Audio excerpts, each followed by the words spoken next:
Oh, welcome to Science and the Homestead. Recently on the social medias, I was talking with some people about raw milk. And that's not my biggest shtick in the world.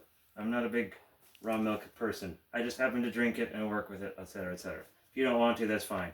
Just up front, I don't think anyone should run it through a mass system. I would never trust raw milk that came from a factory somewhere. Anyways, so I came up along the way, I was explaining that yogurt will advertise live cultures in it because live cultures is good, therefore demonstrating the value in non-pasteurized product is that you have live cultures. And someone explained to me, they said that yogurt cultures are added in after, which is true because they pasteurize the milk. There's nothing alive in it, and then they add it back in. The question is, I explained to them that lactobacillus, as in lactose, lactic acid, lactobacillus is a bacteria that feeds on milk. And where do you think that a milk-loving bacteria lives? So I explained to them that it comes from the animal itself. They're just having some isolated cultures and they're adding them back in. But the fact is they come from milk that was itself never pasteurized. If all the milk in the world is pasteurized, there would be no lactobacillus. There'd be nothing for lactobacillus to live on. So I was questioned on that, and it shocks me, blows my mind, because how do you think the people in the Middle East, in the desert, in ancient times were making yogurt? They didn't have labs. They didn't have someone sending them bacteria. Where did they get it from? They got it from the milk itself. So I'm going to be demonstrating that. I'll start by sanitizing some jars. I'm not going to be too overly particular about it because, again, in the desert they would not be being overly particular about it. You would have what's available on hand. It's not rocket science, it's yogurt making.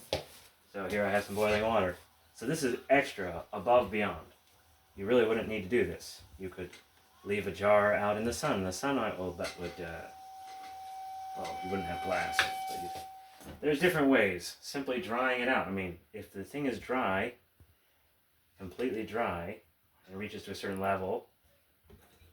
Anyways, there's ways to clean things. Alcohol. You could put wine in it, or liquor of some kind. So you could get to a sterile plate if you want to, but you really wouldn't be like today's modern. So I'm just going to use hot water just for fun.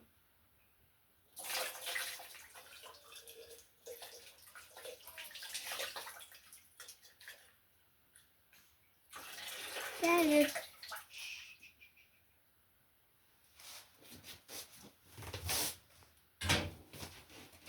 Set this in the crock pot here, where it will be, whoops, Okay, we're going to have to do that one again.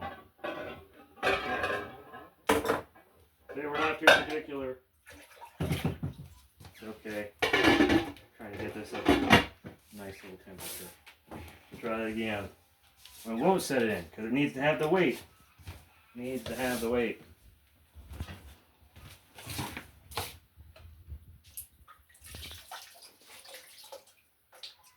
Don't burn yourself. Don't burn yourself.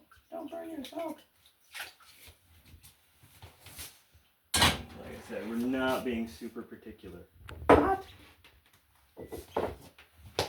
We're not being super particular because we know that the bacteria that is in the milk, maybe we can take the moment to explain this. See, people think you have to kill. I was really trying to contest the idea that raw milk is full of pathogens. It's not. There may be pathogens in it from cross-contamination with dirty utensils or whatnot, but the milk itself is full of probiotics. So all you have to do, you don't have to sterilize it, you don't have to kill it. What you're trying to do is create an environment that fosters the bacteria you want and not the bacteria that you don't want. So that's all you have to do. And that's what we're going to do. So in this first stage, I'm just sterilizing these. Next, we'll be doing the milk. You can turn it off. How? The same button that starts it. The square. Ah.